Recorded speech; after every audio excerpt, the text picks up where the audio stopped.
What is up, Wizards? It is Dev from the place, along with special guest PowrDragn back in the place. How special I am. You're special to me. You're a very important man around these parts. Aww. You are. You mean a lot to us around here at SVMTG, man. Especially when you got them spicy takes. And hopefully we have a few of them today, because we're going to talk about the top 5 overrated cards in Murders at Karlov Manor. Is that what we're going to do? I think that's what we're going to do. Oh, we are. And I think this is going to be a pretty interesting list for people. I hope so. We were just talking about this before we got on. This is one of those sets where I think there's a lot of effective sleepers that people aren't necessarily seeing the value of up front, but conversely, there's like just as many cards that people really excited about that I kind of don't think are good when you put your big boy pants on. Yeah, I think it's a case of it's easy for us to look at a card and say like, oh, this is the new X, right? Because it's worded kind of similar to a card we already know and like. Yep. So this one has to be good. But what I think there's two things. One, the difference in wordings do matter. Always. The other is that sometimes a card is good because of the environment that it's in. Yes. We've had cards get reprinted that we knew were really good once upon a time that didn't really have that same impact and people didn't understand. And it's just, well, the cards around it and the formats were different. So, that matters. This is honestly a plague in the Magic community. We could do a whole podcast, episode about sort of how people perceive how good a card is going to be because of how good a card was or a mechanic was in the past. Even if it's a specific card, like Lightning Helix got a straight up reprint in this set. Is Lightning Helix still actually that good in Standard? And it's not on my overrated list. You don't have to say if it's on yours yet. We don't know what's on each other's list. But honestly, I think it's still good. I think it's still good enough to see some play. Yeah, but, for sure. It's all the same things people say, like, does it have a home? And you know what I mean? Like day one, does it have a home? Does it go into and all that? But some things make you find a home, right? Like that's true. And Lightning Helix is one of them. Say Boros Aggro right now may not play Lightning Strike, but if Mono Red's still a problem, whatever, I might play Lightning Helix. At least board Lightning Helix, perhaps. That's reasonable. That's true. And Boros Aggro is a real deck at the moment. Boros Convoke thing. But everybody, one disclaimer before we get into this. Just one quick thing is what we say. I guess this is becoming a tradition fast on this this episode. Because we had to say this the last time. Just because a card is on our overrated list does not mean that it's a bad card or that it's not a good card. It could see a lot of play in Standard or other formats and still be kind of overrated or not all that people are making it out to be right now. For sure. There are cards that I know I like that in this set that I would still call overrated because people are putting them on a pedestal and when they probably don't, they're still going to be really good and they're going to show up in things, but they're not going to be ubiquitous across all the decks playing those colors. Or whatever. Right. The way I think some people expect maybe a few of our cards to be. Also, I just realized something for the first time. Like, your audience might be seeing me without glasses for the first time. Oh, nice. Oh my God. I just realized that. I just look different. I just have contacts in because it was rainy and I was doing other stuff. So I just realized that. That's funny. I've been talking to you for an hour before we hit record here. And I didn't realize. I don't know why. I'm that kind of guy though. I don't notice anything. But to all you watching, if you see me doing this number, it's because I'm used to glasses being there that aren't there. So. I do the same thing when I'm not wearing mine. It's actually really funny. But all right. It's hilarious. But let's go ahead and start this thing off. Now you're the guest around here, so try to be a good host. You go first. What is your number 5 most overrated card? My number 5 is Vin Ripper. Oh no! Ow! It's a 6 mana, 6/5 with flying. It does have ward of sacrifice a creature, which is pretty sick. It's not bad. And then whenever a creature dies, target opponent loses 2 life. You gain 2 life. Now, the reason it made my list is because a lot of people are like, "Oh, this has got to be the top end for vampires," or "This has got to be the reanimator card you want." And it's like, I don't know. I don't know if that's true. Like, vampires, maybe, but really, how often does vampires want to get to 6 mana? Especially in Standard right now. There's some 4 mana ones that are still pretty good that don't get played. So why are we automatically going to assume a 6? And then if we're reanimating, this obviously isn't better than Atraxa. Nope. It's probably not even better than Toxrill. No, probably not. Yeah, there's a bunch of other things that help solve problems or fix the board state when you get them into play, which sometimes you just need because you're behind with Reanimator decks, that this doesn't necessarily do. Yeah. Now, that said, I could see this being sweet in some commander decks. Like, there's way, like, you get a bunch of tokens and you sack your tokens, and then your opponents are losing a bunch of life. Maybe this is paired in some deck that's already doing, like, Zulaport Cutthroat type stuff or whatever. You know, some type of Aristocrats build. Still going to be useful, but I do think it's being a bit overhyped right now, especially since, like, going rate for these right now, I believe, is already, like, $12. I was going to say that. This card is 12. I've been keeping a close eye on this card's price. It's way too much. Yeah. I mean, don't be wrong. This is probably realistic, like an $8 card. Like, I could see that and not be so bad. But, yeah, I don't know. I really want to get it for $5. I don't think it's going to happen. I would love to be wrong on this one. Because if I'm wrong, that means the deck that it's playing it is probably a sweet deck. So I'm hoping I'm wrong, but I think this one's a bit overhyped.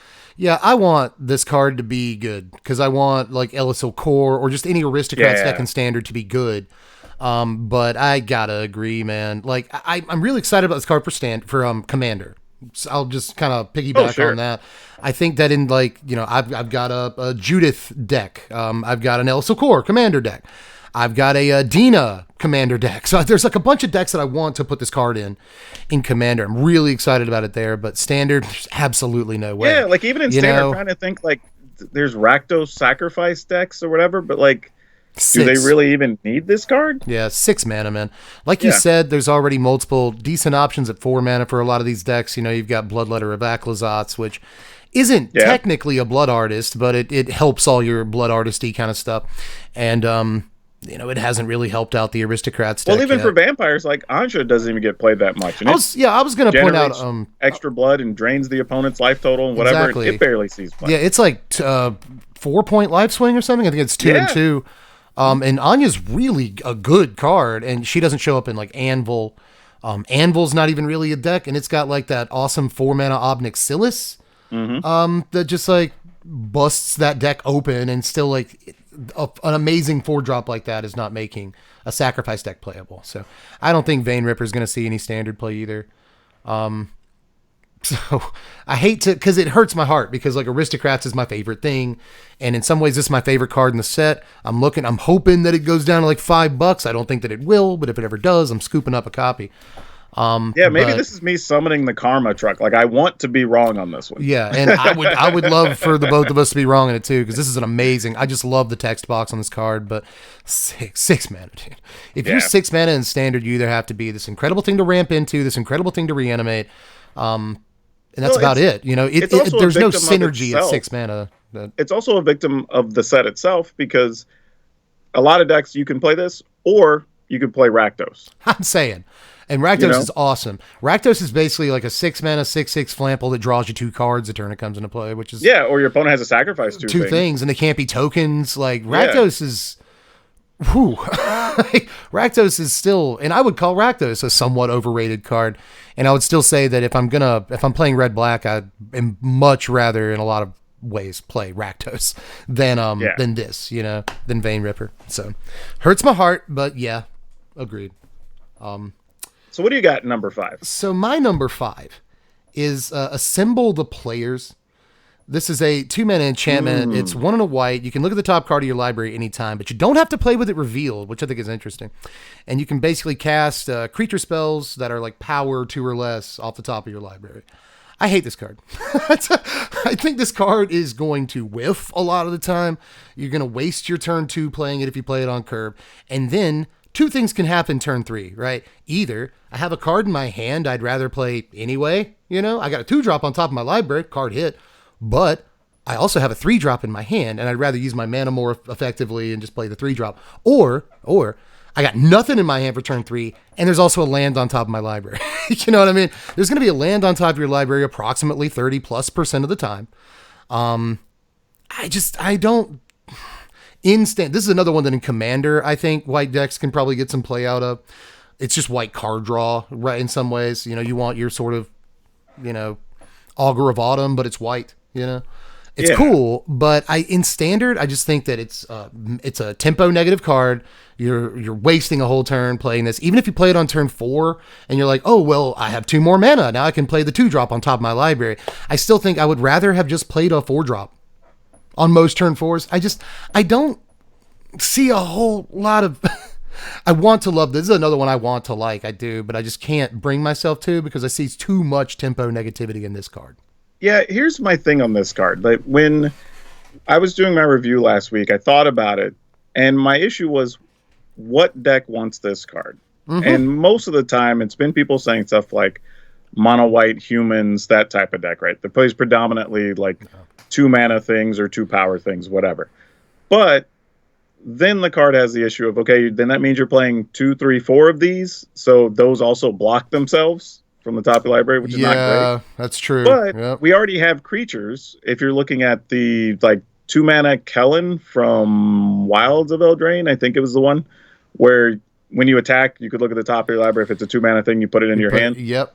Right. Yep. So that already exists on a creature, and we have the Angel, the green-white one that also lets you play humans off top of your deck or whatever. There's a blue-white one too. I don't know if it's the one you're talking about, but blue-white one that allows you to play like spells with flash or flying off the top of your library. No, not that one. That's Errata and Giada. Giada, yeah.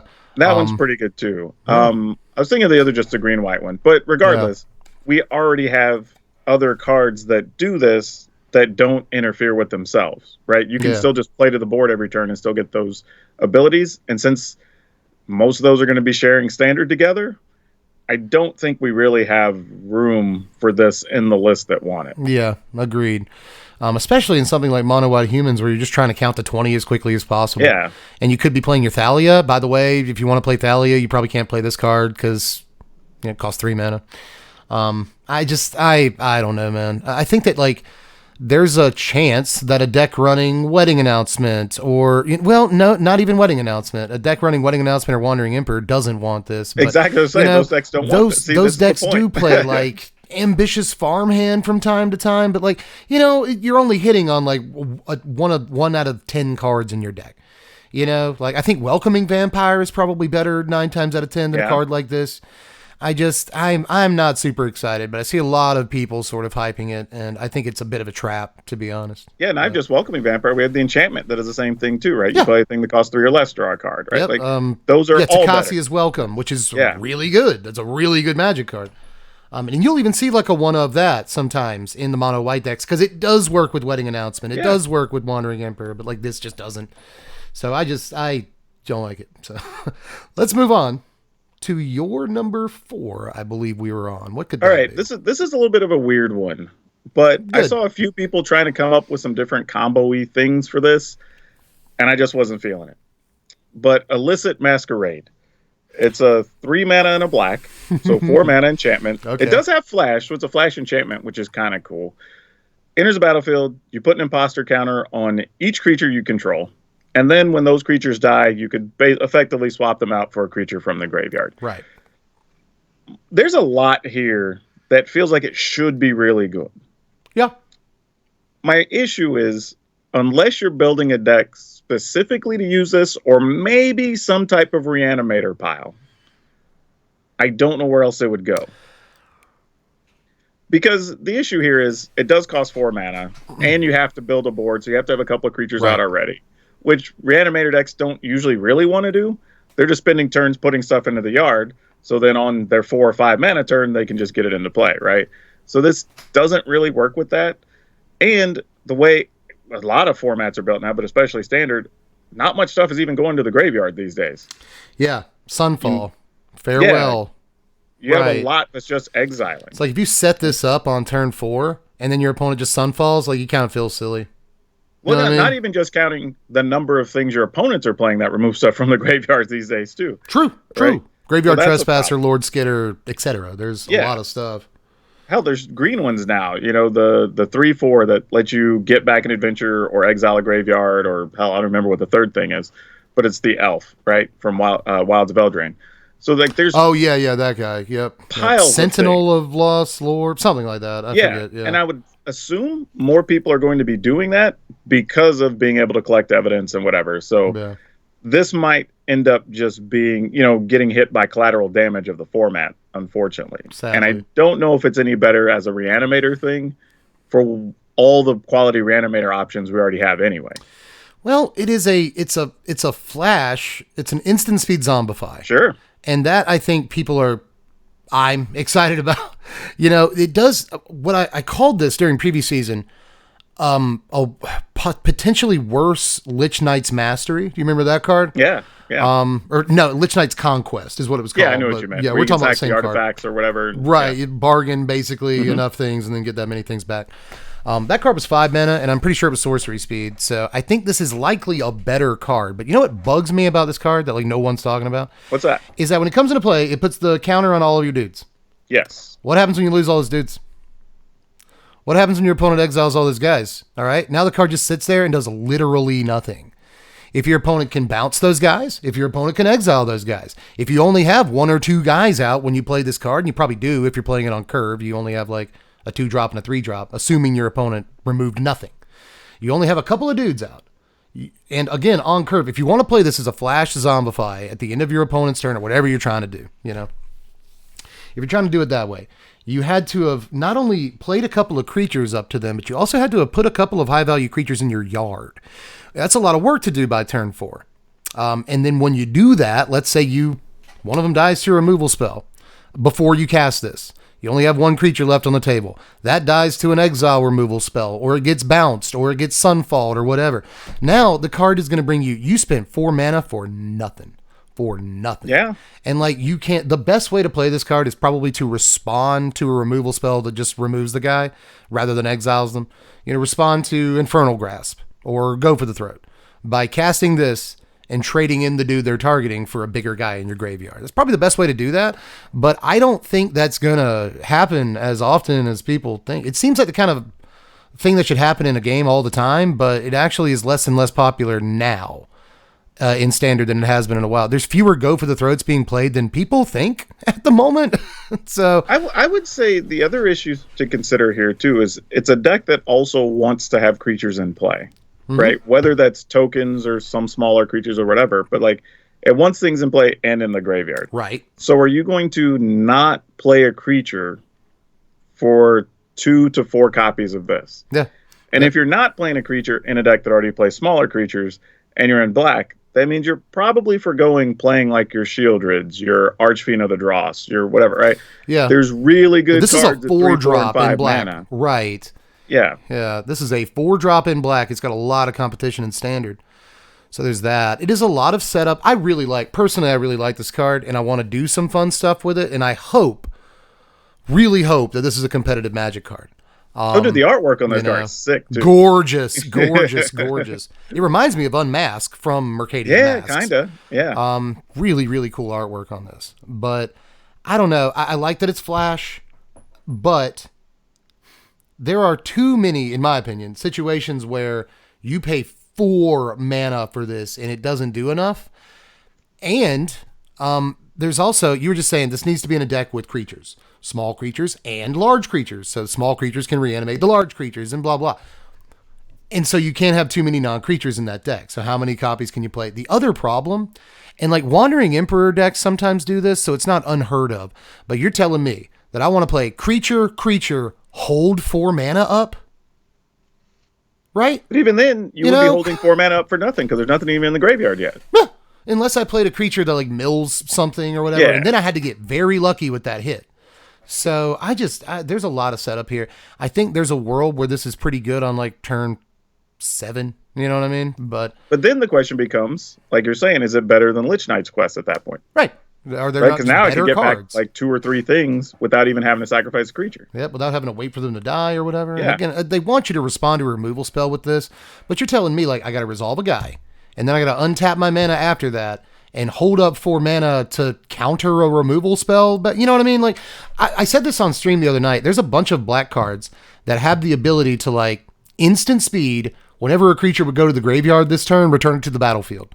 There's a card in this set like that costs 2 mana. Yeah, it seems like they print one every other set. Exactly. And this is just kind of that. But costs 2 more mana. Right. And is that good? You got to be realistic about things like this. And I have doubts. The real scary part about this card for me is I feel like there's a lot of times it's just going to be in your hand doing nothing.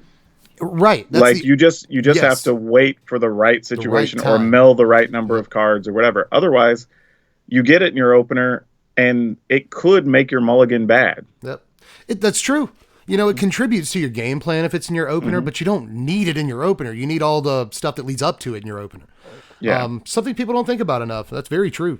So that's also a very good point. There's just, people forget that cards that are sort of situational and they rely on a very specific game state to occur usually just sit in your hand until that game state occurs. And it's not even guaranteed that game state happens. So yeah, that's a very real, in terms of opportunity costs, that's a very real problem. So agreed. So what do you got it for? I think we've talked this one to death. Yeah, we have. There's a lot to say about that card because that's a very good pick for Overrated because everyone's talking about it. For my number 4, I was very tempted to cheat here and just say like red card draw stuff because these aren't my picks, but I just want to throw this out there. There's like a disguise guy in red that costs 6 mana to flip over, but 1 less for each instant sorcery. Yeah. Flip them over, you effectively draw 3. There's also a 2 mana, it costs 2 red. It's an enchantment, and there's like a symmetrical effect where whenever damage occurs, you exile cards from the top of your library, you can play them. I think that both of those cards are overrated, but the most overrated of these red card draw effects, to me at least, is connecting the dots. I think this card is also kind of bad. It has some of the same problems we were talking about with the Symbol of Legion. Does an aggro deck take a turn off to play this card? Such a vital turn, too.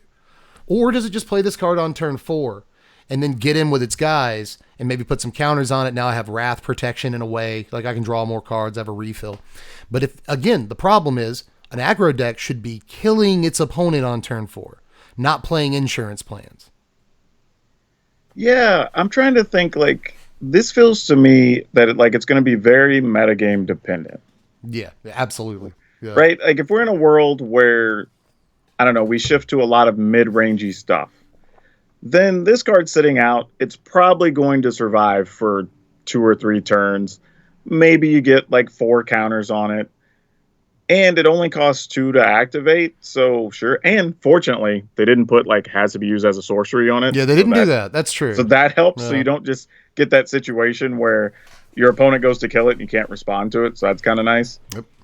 But I think from what we know now, as things stand, you might just be running into mono black or mono red or the humans decks or whatever, and like you're just not going to have time.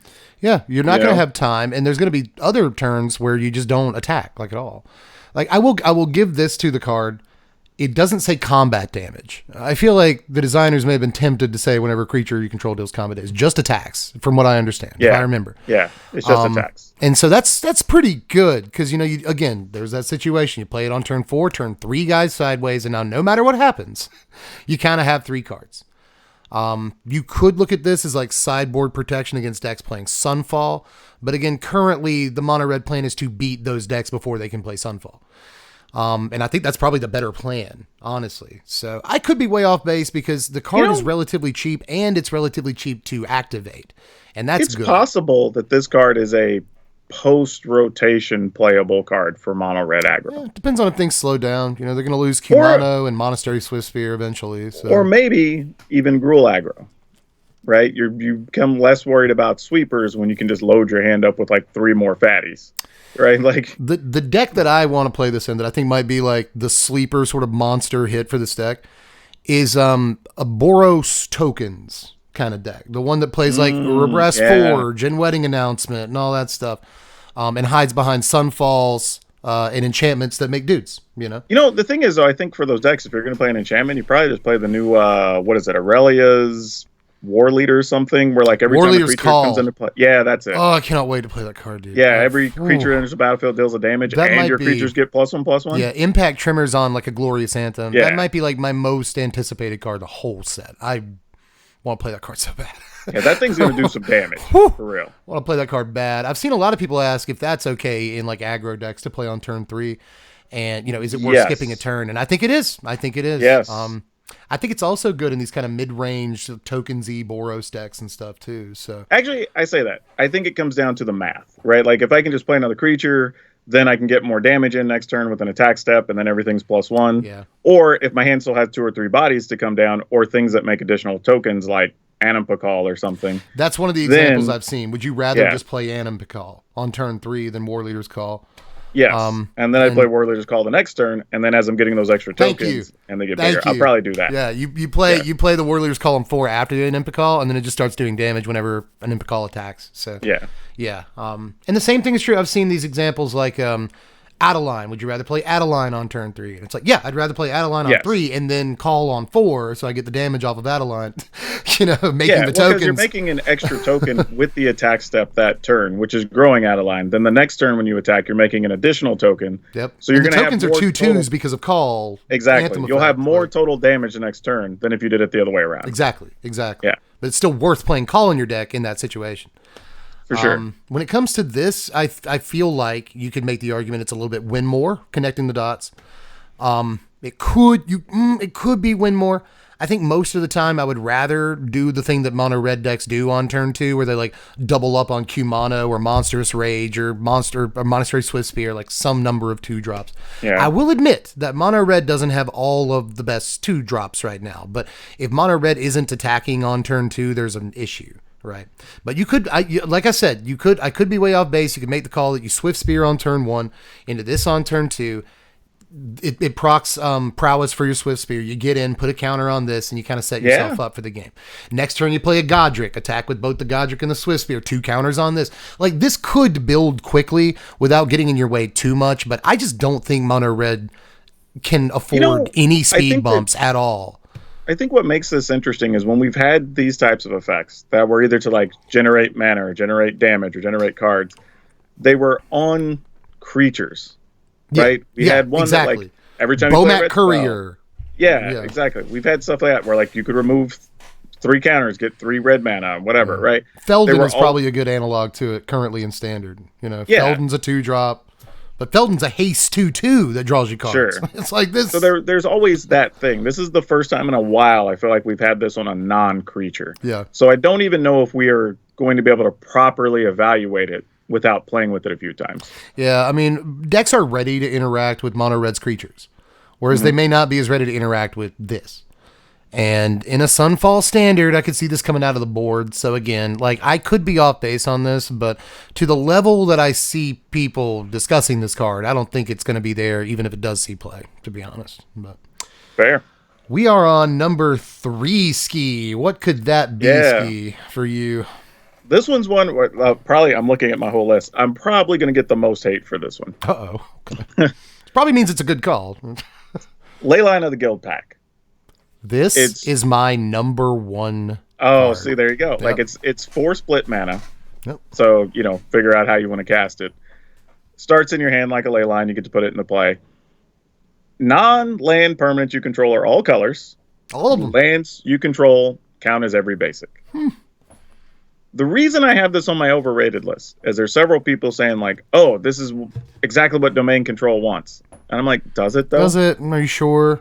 Like, really, they only have 2 cards that care about domain. One, the Layline. Binding. Yeah. But they get it on turn 2 anyway. Yeah, exactly. They're playing it for 1 or 2 mana on the first couple of turns anyway. So there's not a lot of value to be gained there. The other one is they can't really get the value out of it until it's like turn 6 or 7 anyway, because it costs like 7 mana or whatever it is. If you actually make all the 3/3s. Exactly. I just, what does this card do? Nothing. That's my point. What does it do? Like, I guess it's. I mean, it does things, but like it also does nothing. I mean, it's like, what is a Rin? The newest Rin that came out has the passive ability to where it makes all your lands tap for every color. Right, makes all your lands tap for all the colors. This does that for potentially free, but would you conversely, like, would you pay 4 mana for a Rin that only had that passive ability and nothing else? Now, absolutely not. The one instance I've kind of like theory crafted is maybe you could play this in a deck that's actually trying to be an actual domain deck. Yeah. Right? Like with the X3 creature or whatever, you're still playing Layline of Bindings, and you have like 4 or 5 cards that care about different land types, different colors, whatever. If so, maybe. But even then, you're using, I'm assuming, at least 3 slots on this. to not play something else. So I don't even know if that's worth it or not. Yeah, that's the other thing is opportunity cost is so high on this because like it might be free. If it's not free, it's a blank card in your deck. Like it's just dead. It's, you know, like I can see it doing some stuff, but by the time you have the 4 mana needed to cast this, your mana's probably fixed anyway in a deck that would want it. So like, just who cares? You know, if you get it for free, that's fine. And there is a line in Standard where you get this for free. You just start the game with it in play. And then turn 2, you play Case of the Shattered Pact. That is the case. It costs 2 mana of any color, comes into play, go search your library for a basic, put it in your hand. It's solved when you have a permanent of all the colors.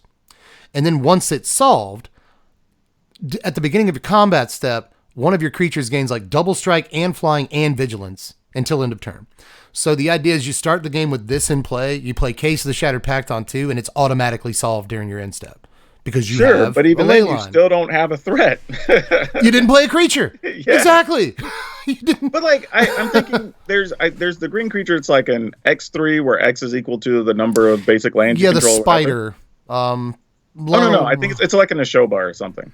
Oh, but is like, it? Okay. But if you had this on to start the game or whatever, and then you had that on turn 2, okay, now when you have a 5/3 for 2 mana, now it's starting to look kind of impressive. That's all right. Yeah, you know, it could be all right. Oh yeah, it is. That thing isn't a Shoba. I am thinking of a spider that cares about domain, but yeah, that guy can be a 2 mana 5/3 because of this, and that's awesome. But yeah. That's sort of what I'm thinking. You have to have that level of draw for this to be exceptional. Yeah, like you have to have a nut draw. And you, beyond drawing it in your opener, you also have to have nut draw. It's two things that have to go like very right for the card to be good. It's tough. A lot of people are excited about it. And there may still be uses for it, but I don't think they're the uses everybody's thinking of right now. I kind of agree. I think if you can get some juice out of the first mode on the card, which not a whole lot of people are talking about, then maybe, you know, I like the idea of fixing my mana for free for the rest of the game. Like, don't get me wrong. But for sure. I just think when it goes wrong and you don't get the card for free, it's just like so awful. Like I said, this was going to be my number one. I'll switch in a different card. Sure. Because I've got some on the bench, you know, ready. But this was my number one card. I do not understand. Like I said, people are probably going to hate us for this one, but I just couldn't help but add it to my list. 100% with you. My number 3 is one that I think people will also hate me for. Especially given my reputation, you know, I really like these kind of goofy build around cards that look like they might potentially be really powerful, but we got to wait and see. I love stuff like that. And to that end, Insidious Roots is a card that intrigues me, but I'm not sure how good it's going to end up being. Because again, you know, a lot of things have to go right. This is 2 mana. It's like Golgari colors for an enchantment. And all your tokens, it's like a Cryptolith Rites for tokens. All your tokens can tap for any color mana. And then whenever a creature card leaves your graveyard, I believe you get a 0/1 plant, and you put +1/+1 counters on it, effectively. And yeah, the plants can get big, and you can get a lot of plants before it's all said and done. There's like an Abzan combo where you play like Lion Sash, and like one by one you remove stuff from your graveyard and get plants and stuff like that. People are talking about this with like Teachings of the Kirin and Jugen Defends the Temple and other token making things. Maybe. But you can play stuff like Graveyard Trespasser or Lord Skitter, and it works with this. But again, then you have to be milling the creatures into your graveyard to enable it in the first place. And boy, I just think there's probably too many hoops and too many probably mediocre-ish cards you have to play in your deck to fully power this card up. Yeah, that's kind of my issue with cards like this when I'm just like, you know, when I'm building decks literally every day for the channel, like I have to try weird things.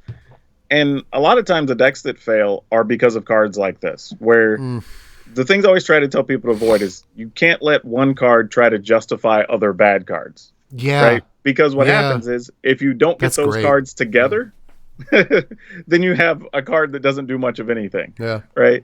And that's sort of what this feels like, right? If I don't get the other things in the graveyard, or even if I do, and I only end up getting like 1 plant off of it or whatever, okay, I made a 1/2 plant. Like, is that good enough? Is it good enough? You know? Yeah, like some people have visions of making like, you know, 5 plants off of this, and they progressively get enormous and stuff. It could happen, but how much setup, How many bad cards are you playing? And even if you're not playing bad cards, like, is it awkward mana-wise to get all these things on the table? You know. The other thing to notice, too, is how it's worded. Because it says whenever one or more creatures are removed. Yeah. It's not when each or when a, right? So, like, Farewell doesn't put a billion plants on the table.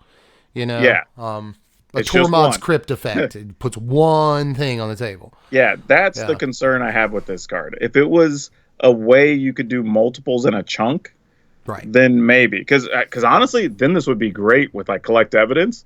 Because you're like, cool, I'm going to collect evidence for 6, and I'm getting, like, 3 plants or whatever. Exactly. Right? That would be awesome. But that's not how it works. You get one plant. And it's just a small bit of wording, but it makes a big difference on how the card works. Huge. Like I said, you know, people are talking about scavenging ooze type cards like Lion Sash and Standard, but it still costs mana. It still costs 1 mana to use Lion Sash's ability. That's more than you think. Like, you can't just do this 5 times in a turn. I mean, you can, but then you can't do anything else. There's some world in there where you play, what is the weird, is it Willow Geist? The 1 green, 1/1 that, like, when a creature leaves your graveyard, it gets bigger. +1/+1, gain a life counter, when it dies or something. Something like that, yeah. Yeah. Gain life equal to its power or toughness when it dies. That's kind of cool. So maybe that's the beginning of some kind of People have been looking for a home for that card since the moment it was printed. It looks super powerful, but it's done nothing, you know? Yeah. I fear this might be the same way. I'm just trying to think, like, what else could you play to, like, justify this? It's like the some only type thing of mill effects with Slowgurk and, you know, like yeah, it's like Slowgurk stick fingers. I like the idea of stick fingers because it's an X spell, and, like, this is putting ramp out. But this helps you ramp into a big stick fingers. Creatures in the graveyard, and you're trying to remove them. Yeah, that's super awkward. Exactly. So that doesn't really even. Like, it doesn't even really make sense. Doesn't solve your problem. Yeah. Yep. When you really get down to brass tacks on that one, it's they step on each other's feet. Yeah. And you don't want that. You know. What are you doing with the ramp? You know, okay, so you put 3 tokens on the table. Next turn, you get to tap those for mana. What are you going to do with that? You know what I mean? So, see, that's the next thing I was about to mention is, okay, are you doing it either for ramping or for getting the plants out? Yeah. Because I don't think many decks are going to care about both. But I think the best decks are going to have to leverage both modes. There is a world where, like, this card allows you to tap 2 or 3 of your guys for mana, and that's okay. And it also, like, puts 1 or 2 bodies on the table over the course of a game. And, like, that's decent value for 2 mana, all things considered. But I will say, like, the Christmas land visions people are having of, like, I'm going to have 8 plants. You know, I'm going to tap them for all the mana, and I'm going to make more plants and tap those for mana. I just don't think any of that's necessarily going to happen. No, I feel like if we wanted to go, and I'll probably try this at some point during the season, go crazy deep on some, like, 3 or 4 color tokens build, and then maybe try the new Trostani, so I have something to spend all that mana on. Trostani looks boss, dude. Yeah, because then you could just be giving stuff Double Strike or Death Touch or whatever with all this spare mana, maybe. So there's a lot of awkward things about it when you actually sit down and, like, I'm building a deck with Insidious Roots. Like, are you, you know, do we have the tools? So. But let's move on to, I believe, your number 2, if I'm not mistaken. Yeah. Yes. This is another one that's gotten a surprising amount of excitement behind it. And this is what I'm probably going to be on an island on. But pick your poison. It's 1 green. Oh. It's a common. Sorcery. I like this card. Choose 1. Opponent sacrifices an artifact. Opponent sacrifices an enchantment. Or opponent sacrifices a creature with flying. It's so good. It's just 1 mana. I think my issue, though, is we already have other cards that only cost, like, 1 mana more. Yeah. At instant speed. Yeah, and they just target. And you just choose what gets to die. Yeah. So I'm not sure what the excitement is here, other than also attaching, possibly getting rid of a flyer with it for 1 mana, which is kind of nice. That's good. Yeah. That's good. Which, you know, a lot of times is going to be maybe an Angel or maybe an Atraxa or something, and that's pretty cool. But outside of those scenarios, like, I mean, like, it's hard to be crazy excited about this for me. Yeah, it's tough. I'll agree that I've seen more people talking about this card than I expected. Because at the end of the day, it is probably just a limited playable card. I think that there's sideboard situations where you might want to play this card. The problem is, okay, I'm going to sideboard it in against an enchantment deck. Okay, they have multiple enchantments they can sacrifice. You're not going to get the thing you want. Sideboard it in against a deck with a lot of artifacts. Cool, they got a lot of artifacts. You're not going to get the thing you want, you know? Mm-hmm. So that is an issue, but it is just my only real defense here is that this card costs 1 mana. It's just it's really, really good. This card costs the same thing Cut Down and Lightning Bolt costs, you know? But I could have Terra Sunder at instant speed. You could, but Terra Sunder sometimes costs like 4 mana. But not to destroy an artifact or an enchantment. That's true, and it exiles it too. Does it not? Yeah. So I'm just like... That's phenomenal, AJ Styles. Yeah, it's almost like, what's the benefit here? And if I play Terra Sunder, I admittedly have to be able to get black mana, but like then I could just exile whatever I want. No. And I'll agree that Terra Sunder is just like probably like objectively 33 times better than this card. Yeah, that's what I'm saying. So like, Terra Sunder is actually main deckable, and I don't think this is. Hell, we have one that lets you like I think destroy an artifact or an enchantment or a creature with flying. I think is actually a thing that exists right now. Real thing. That card might cost 3 mana. It might, but that's still potentially.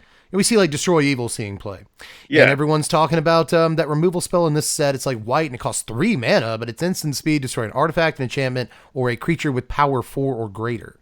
And I think, which is weird because we're already not playing, what is it, Midnight Hour, whatever that card is, that destroy a non-land permanent and give them a 1/1. Like that thing. Oh, yeah, that seems no Stroke of Midnight. Yeah, that's what it sees a lot of commander play and like no standard play whatsoever. So it's just like we have already good removal that do all these things. That's why I was like, I don't get the hype on Pick Your Poison. I don't. I'm just like, we have so many other things. I've fallen into the same trap. I don't anticipate playing this card in like any of my decks in this coming season, but it's 1 mana, man. You know what I mean? Like, it's the difference. It's the difference between Lightning Bolt and Lightning Strike, and that's just this chasm, you know. But it's not actually that same difference because Lightning Bolt and Lightning Strike have the exact same text, whereas this does not have the same text as like a Naturalize, you know, or any of those cards that are like destroy artifact or enchantment plus value, plus other value. The thing is, your opponent gets to choose, which hopefully a lot of times wouldn't be that bad. But I'm thinking, let's say I'm thinking about the deck that plays probably the most enchantments right now, which is Domain Control. Well, do I really want them to get rid of the Beanstalk when I want to get my thing out from under the Layline binding? That's what I was going to say. 9 times out of 10, they will not destroy their own Layline binding. Yeah, exactly. 9 times out of 10. Yeah. I don't get the good thing back I need to get back, right? Whereas if I'm playing any of the other things that destroy artifacts or enchantments, I get the thing back. Hell, and I get it at instant speed, so I can force it at the end of their turn so I can still attack with the thing I got back. Yeah. I think a lot of people get pipe dreams where they're just like, oh, I'm always going to kill their wedding announcement with this, but you're not. I mean, I'm always going to kill. If it's against mono white and they don't have a bunch of enchantments, cool. Yeah, but like, they also might. You never know. You know, what if they also have an ossification? Well, actually, not even just ossification. They could have, what's her name? The 2/2 that like you can pay 1 during your attack step to like put the enchantment on it or whatever. The roll. Oh, what is that card called? I don't know why. I'm having one of those days. But the rolls do count as enchantments. So a lot of times, like even in those situations, sack that. So you still they can just sack like a wicked roll token off of their charming scoundrel or something. You're gonna feel really stupid. You know what I mean? So, and 9 times out of 10, the artifact mode on this isn't going to be great. I guess the only thing I can really say about it is that you can cast it early enough in the game that you're probably going to hit the permanent type that you want to, but you still had to devote mana to it. No, you did it on your turn. Ultimately, I agree. Yeah, you have to do it on your turn.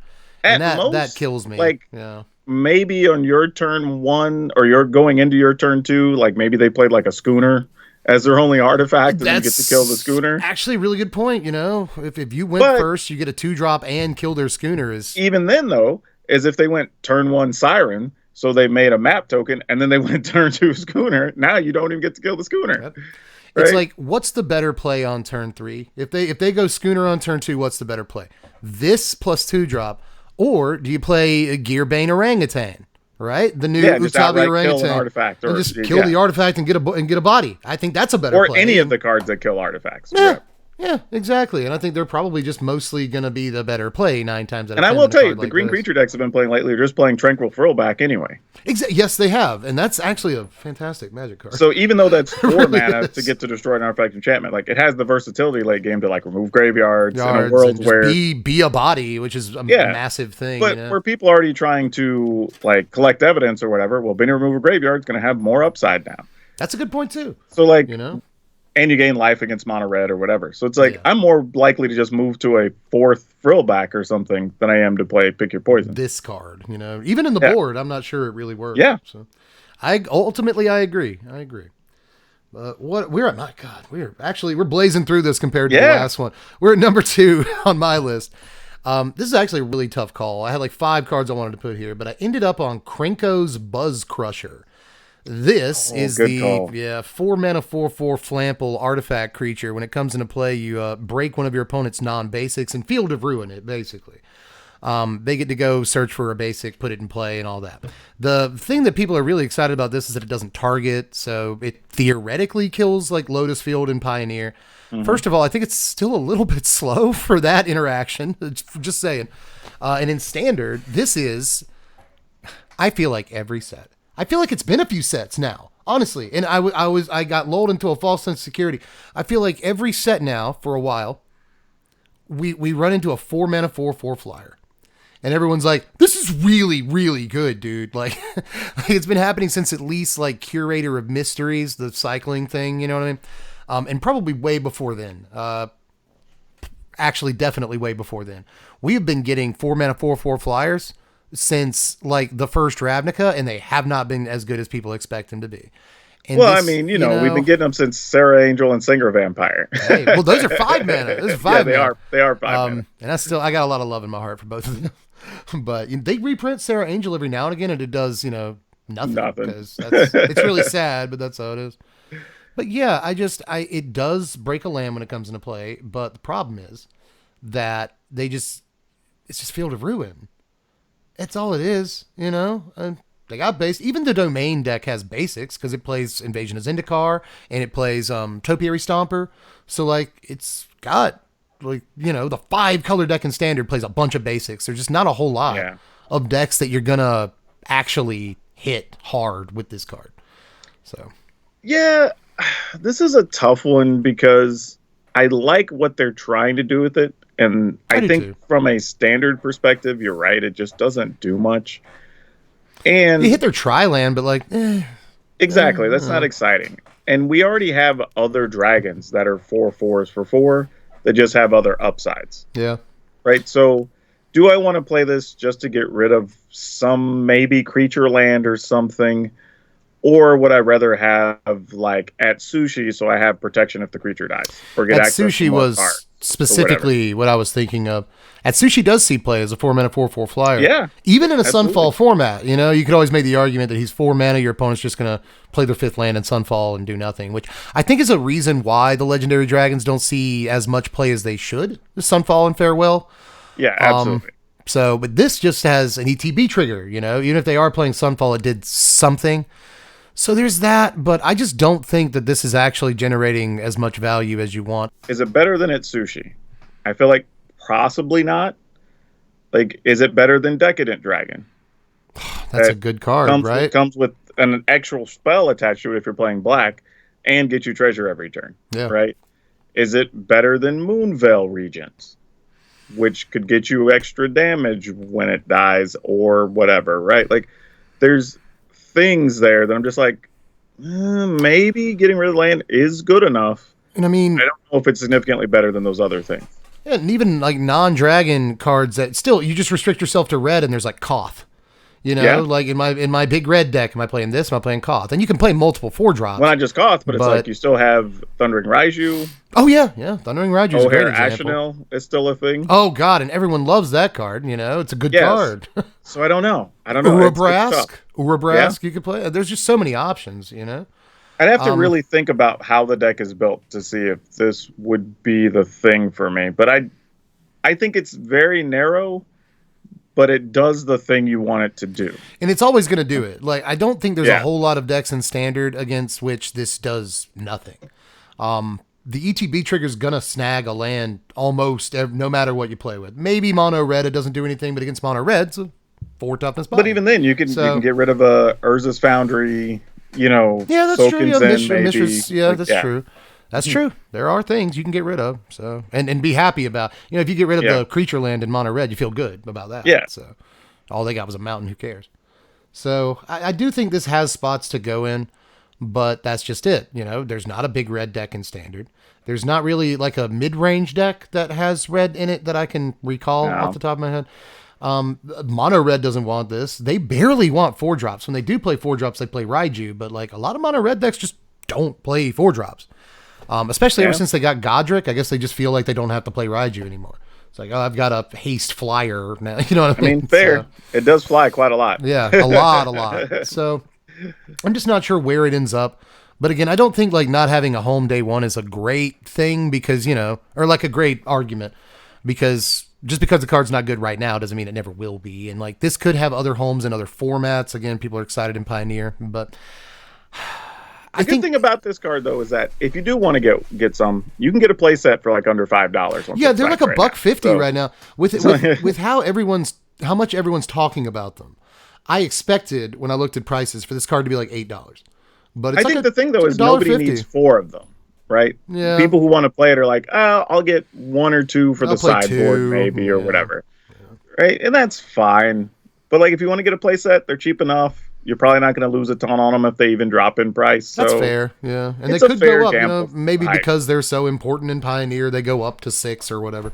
Yeah. Who knows? So I don't know if it's the worst card to buy or anything. I think it's a fine card for Cube and even Commander, where you might snatch something cool with it. Kill their Cradle or Nixos. This is a fun card for Cube, honestly. I think this is a good fit for that. Yeah, I tend to play a lot of non-basics. I usually have 30 slots dedicated to non-basics in my cubes. So this would be really good in any of mine. But when it comes to standard, I do think Trample's a very relevant ability. Let me throw that out there. But for sure, ultimately, I just don't know if it's better than some of the things. And I said we haven't gotten a 4-mana 4/4 in a while, but you corrected me. Oharaxanil, and that's a card that sees very sparing play. Anvil players love it and all that, but it still hasn't really broken through. So I'm not sure. But let's move on to your number 1. We have finally made it. What could it be? We are going to start by calling this not Collected Company. This card's overrated. Okay. Yeah, okay. I have Breakout. I sort of agree. It's a red and green. Oh, this card. Sorry, go Sorcery. ahead. Yeah, you look at the top 6 cards of your library. You can reveal a creature card from among them if it's mana value 2 or less. You may put it onto the battlefield, and it gains haste until end of turn. If you didn't put it onto the battlefield, you put it into your hand, put the rest of the bottom of your library in a random order. Yep. Getting to look at the top of your library and get a creature is really nice. Don't get me wrong, and 6 cards is a real number. It's not a bad dig. Yeah, you're looking at 6 cards. That's something. But I'm thinking like maybe like even on turn 2, like you get it. How bad? Like, I guess my problem here is, am I keeping this in my opener if I don't have a 2-mana creature?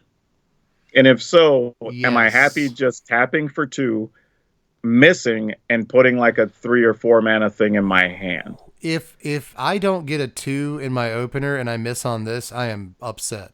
Yeah, that's what I'm saying. I need to reevaluate tough, right? How many 2s are in my deck. You could also this takes a 2-drop slot in your deck too, by the way. So like you might miss just because like, okay, I hit like 5 cards and another breakout. It could have been a 2-drop. 8 2-mana things now. Yeah. Yep. Right. So possibly you still miss. That's not that unreal. If you are able to get like a 3-power 2-mana thing, which several of those exist, like then that feels pretty good, giving it haste or whatever. Like I'm into it. Is it okay to have late games? You're just like, you know what? I'm going to dig and see if I can just find my big like 5/5 or 6/6. Like that's probably okay. But I just don't know. Again, theory crafting, and not to say I won't play this card at all, because again, things can make the overhype list until get played. But maybe it's just like 2 copies. Yeah, I don't know if it's 4 up. My defense for this card is that I think that it's good in combo decks that are looking for specific 2-drop creatures. I play like a Devoted Druid combo deck is a good example where, I have 2-drop creatures that I have to have on the table in order to enable this combo. And this helps you get them. No deck like that in Standard at the moment. Sure, but no deck that I can think of in Pioneer at the moment like that, My argument would be most of those decks are also playing blue or black, which are going to just do this better. Most of the time. That's the thing is I feel like this being red-green is kind of like weird a little bit. Yeah. If it were Simic, I think that would have made sense. Red-green still does make sense, but I'm not convinced either. I think this is a 2-mana sorcery speed draw card. And if it does put a creature on the table, like it's always going to be a small guy. Yeah. And I ultimately agree with you. I think there's going to be spots for this card. Again, those decks that are trying to assemble a combo as reliably as possible, I think want this. And if there are any decks like that in Standard or Pioneer or Modern or whatever, then maybe. But I just don't see a whole lot of potential shells that wouldn't rather just play a 2-drop, like a really good 2-drop in the same spot you would play this card. Yeah, the only one I can think of, well, no, I was thinking even the new, what is it? The Ransom Goblin, whatever, like when you sack a treasure, I think you generate a mana or something. Yeah, that guy's like a 3-drop. Yeah, even that you can't get with her. And that's the most combo-y thing I could think of that red-green would want. Yeah, giving the creature haste, I think, again, might contribute to combo-y stuff, especially considering, let's say I put out my important 2-drop on turn 2. Well, my other combo piece needs to tap or have haste. Well, now on turn 3, I can find that other combo piece and give it haste so I can go off now. Yeah, and that's a good call. That makes sense. But again, I think outside of very narrow specific decks, and again, it's not necessarily the right colors either. But again, to be in the decks you want to put it in. But you also need that thing you're trying to combo with that needs haste to only be 2 mana. Exactly. And how many of those? That's just it. Is I'm tempted to put this in certain decks. Like, again, I play a lot of Aristocrats. I need Vron. I need Elisil Core on the table at all times. Sure. The problem is, am I playing Jund Aristocrats? You know what I mean? Like, what can I fit this in? There are Naya decks that might want this because there are Naya decks that play a lot of relevant, 2-drop white creatures and red creatures. But again, do you really want it? Is there not just better stuff you can be doing? I like it late game. And that's what I'm saying. Maybe 2 copies. I like that mode. Getting it on turn 6, turn 7, when the games have gone long, it's okay, cool. I can just draw a thing that I can also cast. Yeah, it's basically cycles in the late game. It's never dead, and you have to give it that. I do like that about it, but kind of comes down to some of the same things we've been saying about these other cards. You're kind of taking a turn off to play it. And yeah, it gives you a card. In this case, it puts a card on the table, but there's a chance it whiffs. There's a chance it doesn't do that. There's a chance you paid 2 mana at sorcery speed to draw a card in Standard, at which point you very likely lose the game to that sort of tempo loss. So, also, I'm not 100% sure why this couldn't have just been instant. I think that they're probably scared. The combo element, I guess. Yeah, they don't want it to be anything like Coco. But you know what? I'm fine just saying, if you do this at instant speed, or you do that on your opponent's turn. Oh, actually, no, you could just have the wording that if you cast this on your turn, the creature also gains haste. Gains haste, right. Yeah. So you could have been the same thing with just a couple more words on it. I think they tamed it a bit by making it sorcery only. I think at instant speed, this would have been a very good Magic card. I'd have been all about it. Because then during your end step, I can go search for whatever creature I need and then put that into play. And exactly. That's cool. Or, I can block with something that has a decent enter the battlefield trigger. So, yeah, that'd be cool. Trade and get some value. And it'd be cool. But ultimately at sorcery speed, I don't love it either. It just kind of seems like it's kind of just there. But I wouldn't be surprised if some combo deck at some point wanted this card, but it's again a very, very specific situation.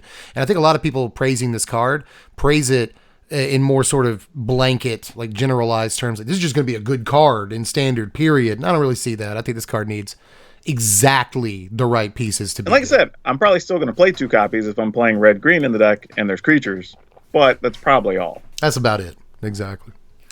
But let's sub in. My number 1 was Layline of the Guild Pact, but I have a few things on my list that I can sub in. We just talked about Crime Novelist. I'm not going to list that, but it is on my bench.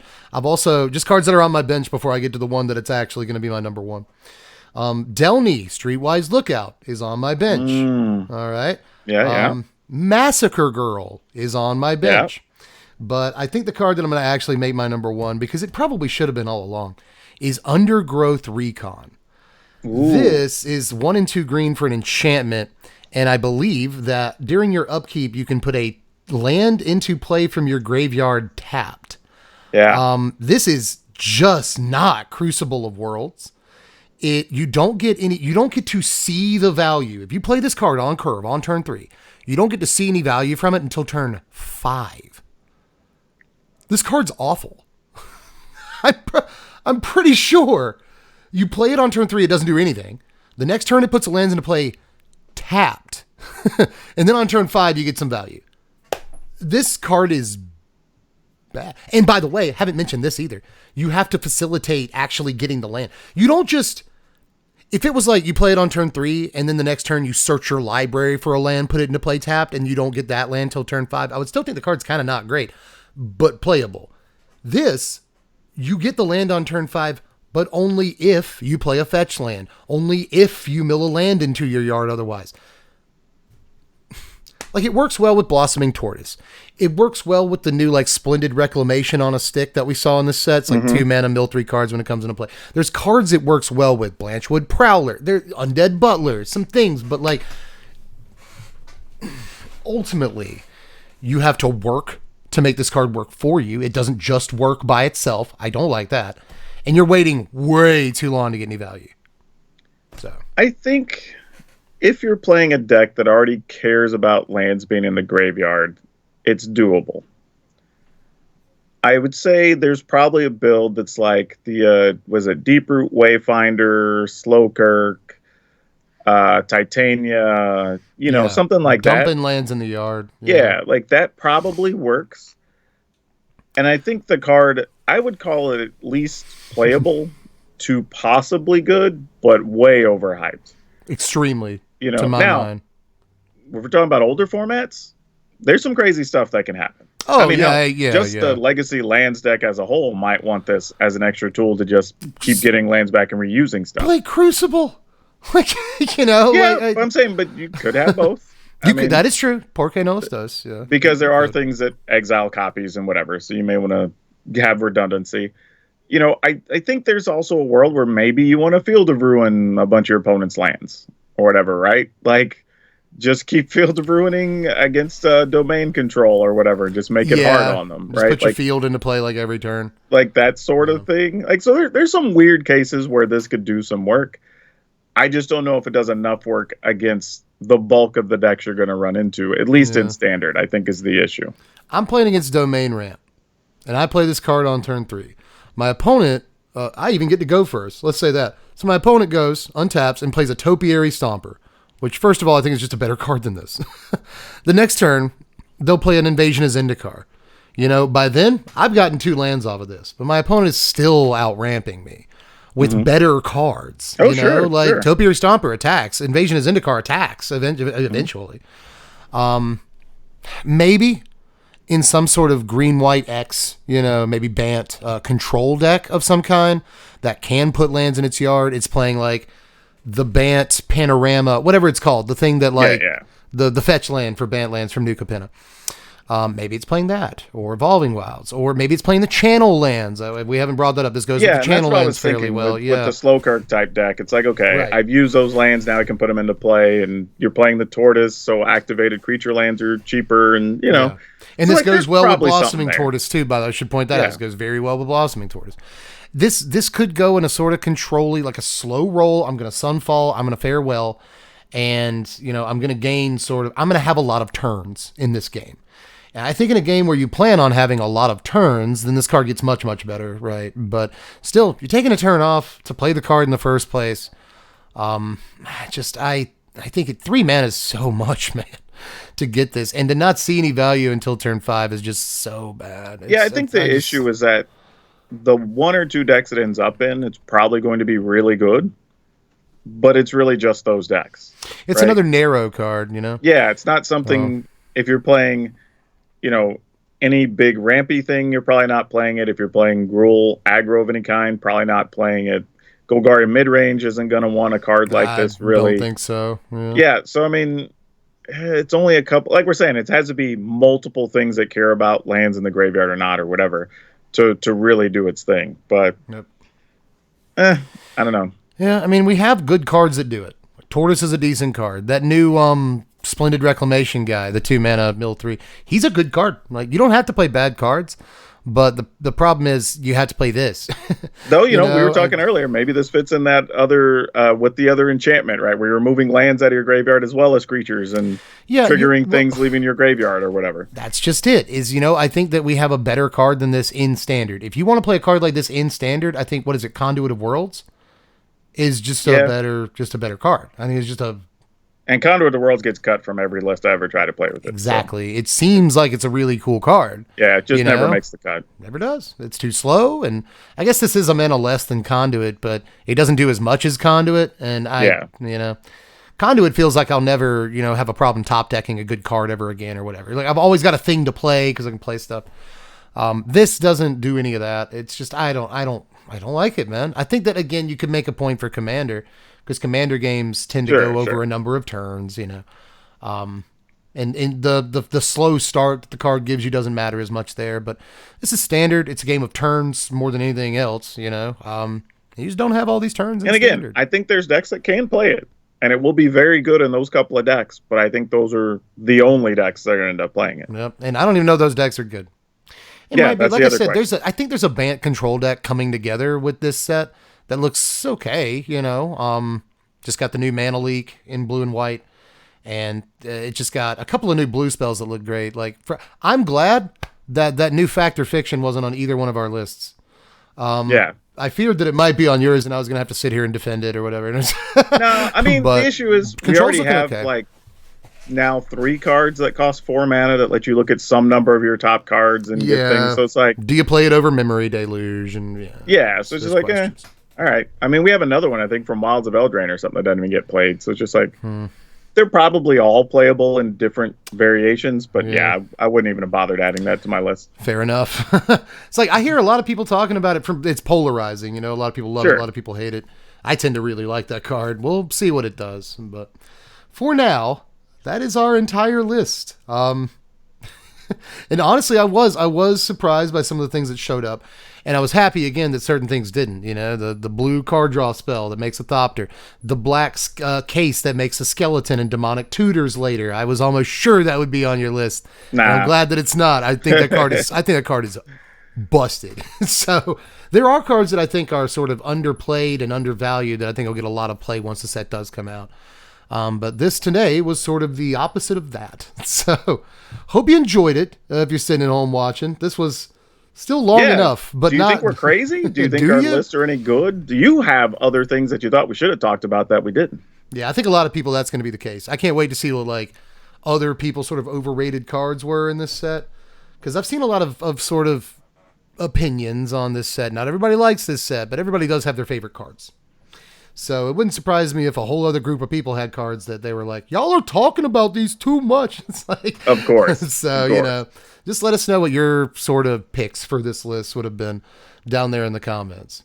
Yeah. And if you want to see some of these index, they will happen over on my channel at some point, because I put up standard decks every day. So come hang out. It's like we will both, I'm sure, make Insidious Roots decks and Illicit Masquerade decks. And for all we know, they could be awesome, but you just never know, and we have our doubts about some of these. But anyway, I had a lot of fun, as always. Anytime that we get to hang out together, we talked about Magic and wrestling for an hour before I press record. Of course. It's like you're basically like my best friend at this point. So I always appreciate you hanging out, dude. Anytime you want me on here to talk about Magic stuff, just let me know. We'll make it happen. It may happen more often. We got to get together and actually do like a podcast thing or something, because I have the time of my life every time we get together, and I think a lot of other people do too. So, dude, always. There's plenty to be said about a lot of this.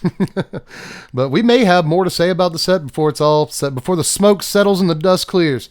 We might have more to say about this set. So let me know. Let us both know if you want to hear us talk more about this. If you want to see our underrated cards, we might get together for that. We're always down to talk. So In any case, go check out PowrDragn if you want to see the best standard gameplay on the entire internet. I'm serious. This dude makes awesome decks. I know you guys like jank decks because you follow me. If you want to see janky stuff, but a dude piloting them that can actually win with them, that's not something you get with me every day. Oh, go check out PowrDragn. All the mistakes in the world, but the decks will be sweet. And that's really, to me, that's all that matters. Is if the decks are cool and we get to see different stuff that you don't get to see every day. And you're definitely just one of the best in the business at that, man. I cannot. Well, thank you. I try. I really cannot boost you enough to my audience. You are one of the absolute best out there. And you know what? Random fact. When we cross over into April or into March, I will have completed 4 years of consecutive days of posting on YouTube. God, man. Nobody else has that kind of streak. That's crazy. Cal it's not Ripken healthy, of MTG I'll tell you that. YouTube. I don't know how. I really don't understand how you do it. I really don't, man. I'm burnt out constantly. I noticed that you have like 2,500 videos on your channel. Yeah, something like that. Yeah, I was like, oh, I must be close to 2,000 videos. I'm at like 1.6K, and you've been on YouTube about half the time I have. So like, that's in the output that you're able to, generate is it's nuts. Like truly inspiring. It's a video every day. Sometimes if I have cool stuff to put up as shorts, that goes up. Like I'll have, like with this set, obviously like favorite cards and stuff like that. Those videos always get covered. We still live stream stuff where I'm doing deck techs for people. So like just all kinds of things. It's like I've seen a couple of videos on your channel recently that I really enjoyed. I've been getting more into your stuff lately too. So go check out PowrDragn. I'm serious. I know a lot of you know who the man is because he is in fact the man. But in case you've never been over to his channel, then please do. I'll leave a link in the description. Check out PowrDragn. Subscribe to him. All the gameplay I haven't been giving you lately, he will give to you. And he's very good at it. But aside from that, do all the YouTube stuff. Like the video. Subscribe to my channel if you feel like it. You can do that too. That's cool. Whatever you want to do. And you can check out the Patreon. Link in the description to all these things. It's basically the only way I make real money doing this for a living. So. Yeah, hitting the like and subscribe buttons are free. And it lets people know you appreciated the video. So just hit the like button at the very least. Theoretically, algorithmically, we think but aren't sure. It puts it in more recommended feeds and stuff. So it helps me. Any little thing, helps. And there's plenty of free stuff you can do to help too. So just links in the description to the Twitch, the Patreon, PowrDragn's channel, other videos of mine, all that stuff. Just check it out. There's plenty more to watch when you're done with this. I know you've been with us for an hour and 15 minutes already, but we got a lot of content out there. That's all I'm saying. But in any case, you want to take us out for this one? You want to say bye to the folks out there, PowrDragn? Hey, you've got the place, as you like to say. So, hey, I'm just glad people hung out with us and listened to us rant about some cards that we may be completely wrong about, but we'll find out shortly when the set goes live. Yep, I was honestly surprised that as many people were into it as they were last time. So it's just, we do it for y'all, and honestly, we kind of do it for ourselves a little bit because we really enjoy talking to one another. But in any case, we will see you all again very soon, I'm sure. We should do this more often. I am Deb from The Place. This is PowrDragn, the hardest working man at MTG YouTube, and we will catch you cats later. Thanks for watching, Wizards. Spread love and be kind.